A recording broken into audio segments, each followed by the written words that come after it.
night on Dateline, a man waits for his water to boil. Why won't you boil? But now, the Jefferson Fosbender story. Here's Colby Campbell. Concordia University, Chicago. According to Wikipedia, a private university in River Forest, Illinois. A path to greater purpose for more than 5,000 students. But for one admissions counselor, why was it the end of the road? Tonight, we investigate the resignation of Jefferson Fosbender, a former employee of this institution of higher learning. Fosbender sent shockwaves across Concordia's campus weeks ago by vacating his post at the university to reportedly leave Chicago and join a band. The circumstances of his departure have been the subject of rumors and speculation since it was first announced. We decided to get to the bottom of it. We start our investigation at the beginning. Upon first arriving in Chicago, Fosbender got a job at the Lego store.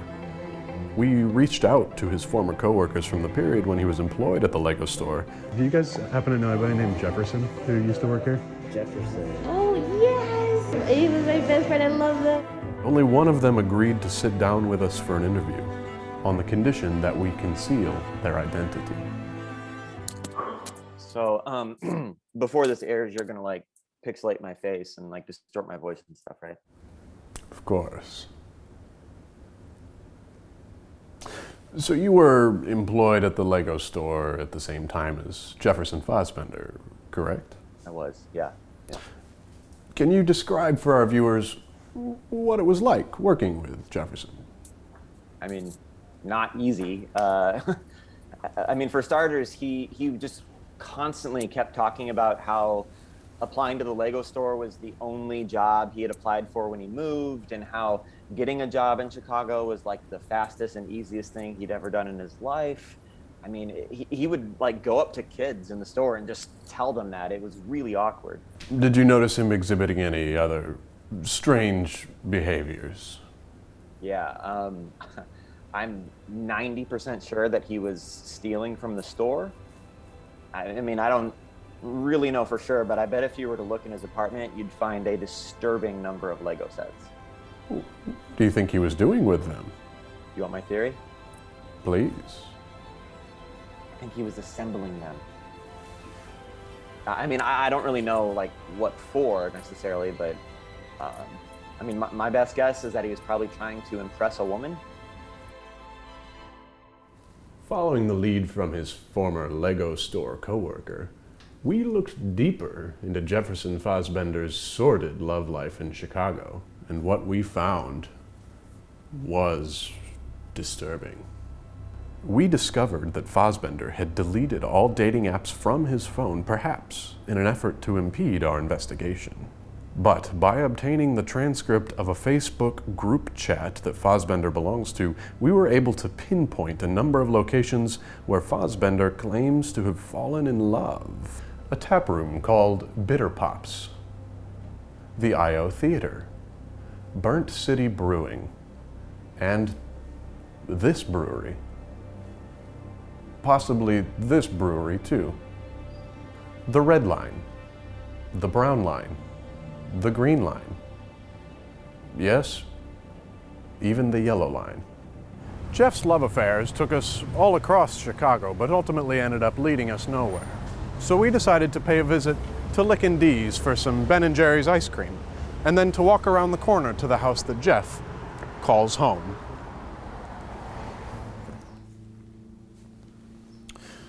How long have you and Jefferson lived together? Since he moved to Chicago. Just the two of you? No, there was a third, but he moved to Atlanta. Did this third roommate's decision to move to Atlanta have anything to do with Jefferson? I can't say for sure, but I remember that Ian, our roommate at the time, caused a grease fire in our oven, and Jeff said he was going to murder Ian in his sleep if he didn't leave the city. But again, I have no way of knowing whether or not that's why Ian moved 700 miles away. Has Jefferson ever threatened you? Absolutely. Whenever I was out of town, he sent me a threatening text message asking me for the Hulu login. We would also get noise complaints from our landlord because he'd scream when I'd suggest that we watch anything that wasn't on YouTube. Have you ever witnessed him exhibiting any suspicious behavior? Well, he brews his own beer. Oh. Where? Mother of God. How long has this been going on? Years. Has he been running this operation alone? No. There's an assistant brewer. Jefferson's roommate Austin was able to give us the name of Grady Ruane, whom we believe to be Jefferson's assistant brewer. We tracked him here to this Southport apartment, and this is where our story takes a bizarre turn.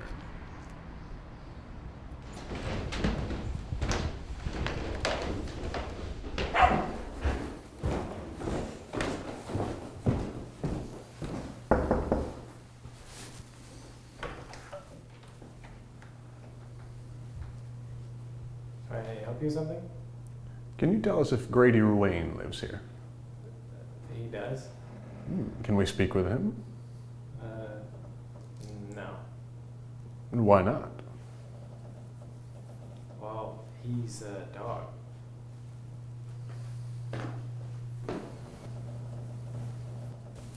We'll try not to take up too much of your time, Mr. Grady. Again, he's a dog. Not sure what you're expecting to happen here. We were wondering about his relationship with Jefferson Fosbender. Jeff is obsessed with Grady. He would come over all the time and hang out with Grady. And honestly, sometimes it was like I wasn't even there. There'd be days when he would call and leave me weird voicemails, I think, just to try and get me out of the apartment. Hi, this is Cheryl from Aspen Dental. Was just calling to actually give you some updated information about your appointment tomorrow.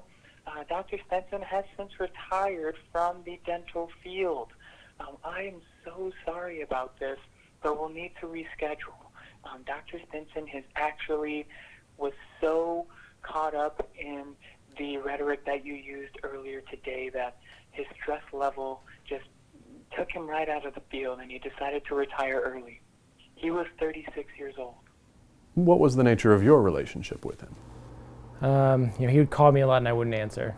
Are you aware that he recently resigned from Concordia University, Chicago? I am. Can you explain his decision? Yeah, the last time I was here, he did leave behind something that I thought was pretty curious.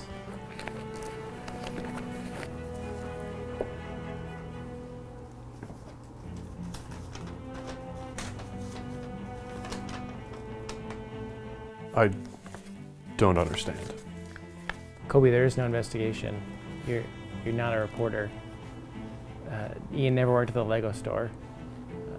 You always know that Jeff homebrews. He never shuts up about it. You created this investigation as a fantasy to cope with Jeff leaving, but it's time to face reality. It's time to say goodbye. But how? You know what we have to do. Well, here we are, Jeff. The heart of Chicago. The Bean. It's where we laid Ian to rest, and it's where we must say farewell to you now. I hope you find peace in Iowa. And if not, well, there's always outer space. Godspeed. And good luck.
it's over with.